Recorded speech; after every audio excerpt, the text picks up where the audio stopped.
Best health packages up to 80% discount. Tirumala Diagnostics. నమస్తే, welcome to Suman TV. తెలంగాణలో అధికారం కోల్పోయిన తర్వాత మొట్టమొదటిసారి పార్టీ వర్కింగ్ ప్రెసిడెంట్ కేటీఆర్ మీడియాతో మాట్లాడడం జరిగింది. లోక్సభ ఎన్నికల కోసం పార్టీని సిద్ధం చేశారు, నాయకుల ఎంపిక ప్రక్రియ జరుగుతున్నట్టు కూడా వ్యాఖ్యానించారు. ఆయన ఈ మీటింగ్లో తెలంగాణ పేటెంట్ అంటే మరీ ముఖ్యంగా పార్లమెంట్లో తెలంగాణ వాణి వినిపించేది ఒక బీఆర్ఎస్ మాత్రమే అంటూ కూడా కీలక వ్యాఖ్యలు చేశారు. దాంతోపాటు కొందరు నాయకుల పేర్లు కూడా అంటే ప్రత్యర్థి నాయకులు కావచ్చు, లేకపోతే వేరే రాష్ట్రాల నాయకులు కావచ్చు, ఆ పేర్లు కూడా ఎత్తడం వెనక లాజిక్ ఏంటి, దీనిపై మాట్లాడదాం. ప్రస్తుతం మనతో పాటున్నారు Suman TV news chief editor Keshav గారు. సార్ నమస్తే. సార్ నమస్తే గౌతమ్. సార్, మొట్టమొదటిగా కేటీఆర్ గారు మీడియాతో మాట్లాడుతూ తెలంగాణ పేటెంట్ బీఆర్ఎస్దే అని వ్యాఖ్యానించడం జరిగింది. ఆల్రెడీ ఇక్కడ తెలంగాణ ప్రజల చేత తిరస్కరించబడ్డ పార్టీగా మాటలైతే వినిపిస్తున్న నేపథ్యంలో దానికి క్లెయిమ్ ఎంతవరకు ఉందంటారు సార్? తెలంగాణ పేటెంట్ తెలంగాణ ప్రజలది. ఓకే, ఇప్పుడు రాజకీయ పార్టీలకి పేటెంట్లు ఇచ్చేస్తే ప్రజలు అన్యాయం అయిపోతారు కదా. ఒకవేళ ప్రజలకి న్యాయం చేసి ఉంటే కనుక హ్యాట్రిక్ కొట్టి ఉండేవాళ్ళు బీఆర్ఎస్ పార్టీ నాయకత్వం. అది జరగలేదు కాబట్టి ఆ తీర్పును గౌరవించాలి. ఇప్పుడు కేసీఆర్ గారి మీద కానీ కేటీఆర్ గారి మీద కానీ పనితీరు విషయంలో ఎవరికి అసంతృప్తి లేదు, అహంకారం మీద అసంతృప్తి ఉందనేది చాలా క్లియర్గా. ఇప్పుడు కూడా ఇలాంటి మాటలే మాట్లాడితే ప్రజలు దాన్ని అంత హర్షించేటువంటి పరిస్థితి ఉండదు. ఒకటి. రెండోది ఏంటంటే కాంగ్రెస్ పార్టీ అబద్ధాలు చెప్పి అధికారంలోకి వచ్చిందా లేదంటే ప్రజలను మోసం చేసి అధికారంలోకి వచ్చిందా అనే చర్చ అసలు అప్రస్తుతం. ఎందుకంటే రాజకీయంగా అధికారంలోకి వచ్చిన ప్రతి పార్టీ ప్రజలను ఏదో కోణంలో మోసం చేస్తూనే వస్తుంది. తెలంగాణ రాష్ట్రం రాగానే ఏం చెప్పారు, ఎవరు ముఖ్యమంత్రి అవుతున్నారు, అక్కడి నుంచి మొదలు పెడితే టీఆర్ఎస్ చరిత్ర మొత్తం ఇప్పుడు బీఆర్ఎస్గా మారే వరకు చాలా వరకు కాంగ్రెస్ వాళ్ళు కూడా చదివారు. సో ఇవన్నీ ఒకరినొకరు తవ్వుకుంటా ఉంటే ప్రజలకు వచ్చేటువంటి ప్రయోజనం ఏం లేదు. ఒకటి ఏంటంటే తెలంగాణ అభివృద్ధికి సంబంధించి చంద్రబాబు నాయుడు సీఎంగా ఉన్న సమయంలో కేసీఆర్ ఒక మాట అనేవాడు, నేను కాపలా కుక్కగా ఉంటాను అనేటువంటి మాట అన్నారు.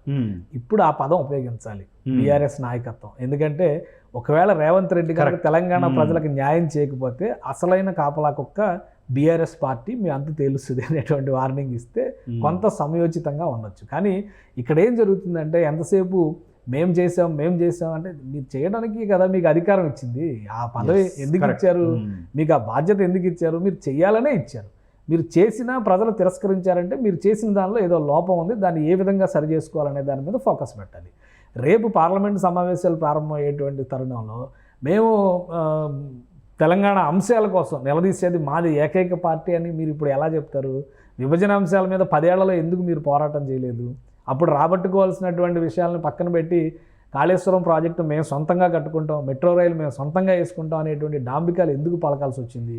ఇప్పుడు అవే కదా తెలంగాణలో ప్రజలు ఎక్కువ చర్చిస్తుంది. భూముల దగ్గర నుంచి ప్రాజెక్టుల వరకు ప్రతి చోట అవినీతి జరిగింది అనేటువంటి మాట విజిలెన్స్ ఎంక్వైరీలకు ఆర్డర్ చేస్తున్నటువంటి పరిస్థితి ప్రస్తుత సీఎం అనుసరిస్తున్నారు. అవును. సో వీటి గురించి మాట్లాడకుండా ఇంకా 100 రోజుల్లో బొంద పెడతాం అనేటువంటి మాటలు మాట్లాడడం అనేది అది సహేతుకమైన వ్యాఖ్యని ఎట్లా చూడాల్సిన అవసరం ఉంది. ఎందుకంటే మొదటి రోజే హరీష్ రావు గారు రైతు బంధు గురించి మాట్లాడితే కాంగ్రెస్ నుంచి భారీ వ్యతిరేకత వచ్చింది. ఇప్పుడు 100 రోజుల్లో కనుక అమలు చేయకపోతే బొంద పెడదాం అంటే ఏంటి సార్? వాళ్ళేమో అవినీతి గురించి ప్రస్తావిస్తున్నారు కాంగ్రెస్ వాళ్ళు, వీళ్ళేమో పథకాలు అమలు చేయంటున్నారు. దీన్ని ఎట్లా అర్థం చేసుకోవాలి తెలంగాణ? ఇక్కడ వీళ్ళకి సరైనటువంటి భాషలో సమాధానం చెప్పినటువంటి నాయకులు బీజేపీ నాయకులనే చెప్పాలి మనం. బండి సంజయ్ వీళ్ళు ఒక అడిగేస్తే వాళ్ళు ఇంకో 2 అడుగులు ముందుకేసి బండి సంజయ్ ధర్మపురి అరవింద్ మాట్లాడినప్పుడు 4 ఖర్చుకున్నటువంటి పరిస్థితి.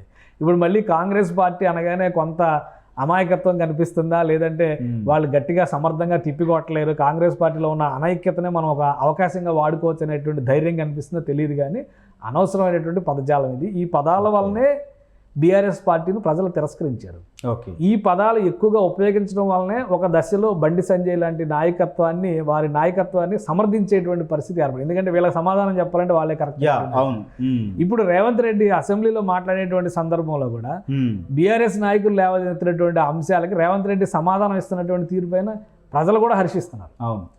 వీళ్ళు మాట్లాడేటువంటి విధానము, వాళ్ళు మాట్లాడుతున్నటువంటి వైఖరి, ఈ రెండింటి మధ్య ఒక కాన్ఫ్లిక్ట్ నడుస్తుంది. మళ్ళీ మీడియా ముందర కేటీఆర్ ఈ వ్యాఖ్యలు చేయడం అనేది అంత సమంజసమైనదిగా. తెలంగాణ పేటెంట్ హక్కు ఖచ్చితంగా తెలంగాణ ప్రజలది. తెలంగాణ ప్రజలకు ఏ విధంగా న్యాయం చేయాలి, తెలంగాణ ప్రజలకు అన్యాయం జరుగుతున్నప్పుడు కాపలాగా ఉండి మీరు పోరాటం చేస్తే ప్రజలు హర్షిస్తారు. కానీ ఈ తరహా బెదిరింపులు 100 రోజుల్లో బొంద పెడతాం అనేటువంటి బెదిరింపులు చెల్లేటువంటి అవకాశం అయితే లేదు. సార్, ఇంకొక మాట మాట్లాడుకుందాం. ఈసారి కేటీఆర్ ప్రెస్ మీట్లో ప్రధానంగా చూస్తే తమిళనాడులో డీకే స్టాలిన్ పేరెత్తారు, బెంగాల్లో దీదీ పేరెత్తారు, ఆంధ్రప్రదేశ్కి వచ్చేసరికి జగన్ చంద్రబాబు ఇద్దరి పేర్లు ఎత్తారు. సార్ దీని వెనక ఏమన్నా ఉందా? అసలు ఈ వ్యాఖ్యలను ఎట్లా అర్థం ఏం లేదు, చేసుకోవాలి? ఇప్పుడు విపక్షంలో ఉన్న అన్న విషయం అక్కడ గుర్తొచ్చినట్టు ఉందండి. ఇప్పుడు అధికారంలో ఉన్నప్పుడు మీరు ఆ పార్టీలు అన్నీ కలుపుకొని వెళ్తే ఆ గౌరవం వేరేగా ఉండేది. ఓకే, అప్పుడు ఎప్పుడు కలుపుకోలేదు కదా.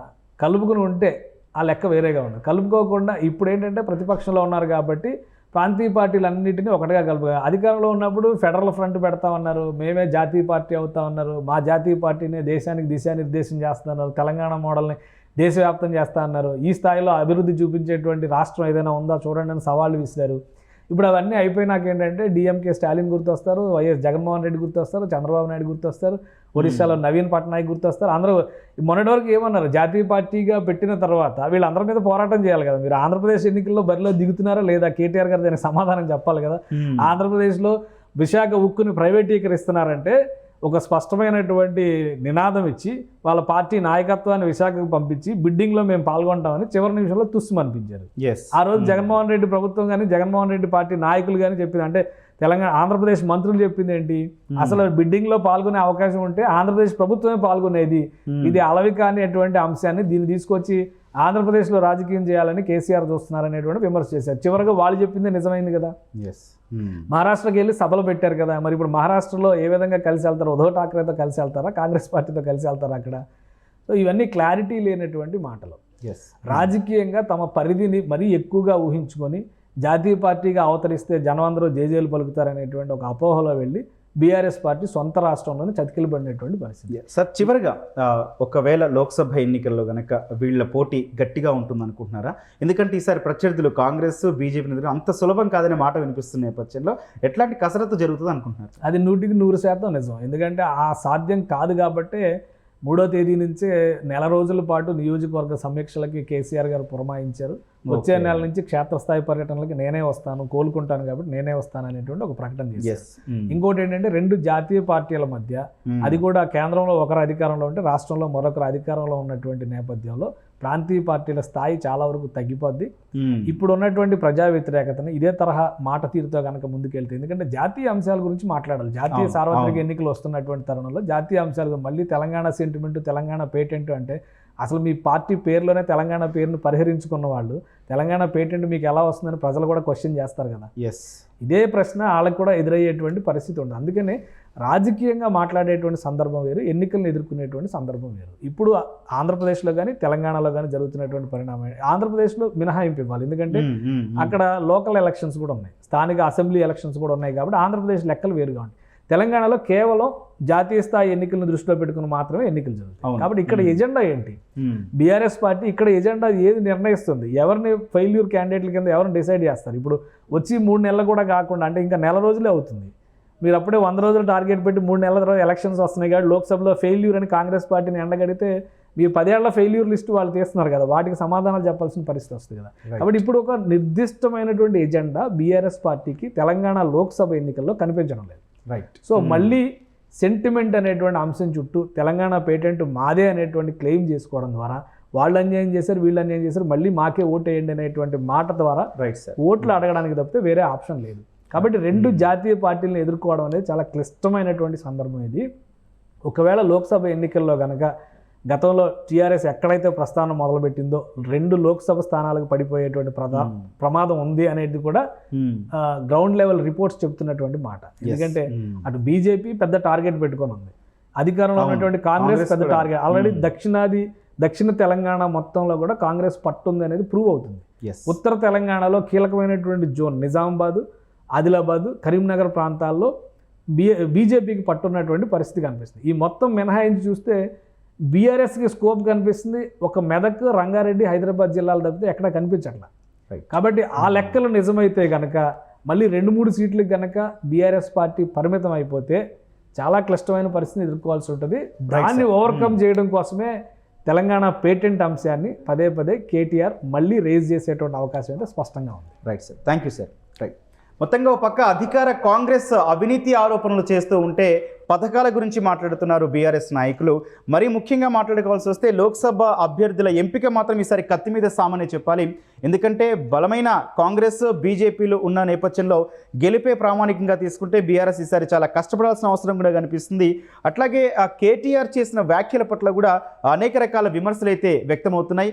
ఈ వ్యాఖ్యలే అసెంబ్లీ ఎన్నికల్లో కొంప ముంచాయన్న విమర్శలు కూడా వినిపిస్తూ ఉన్నాయి. Thank you.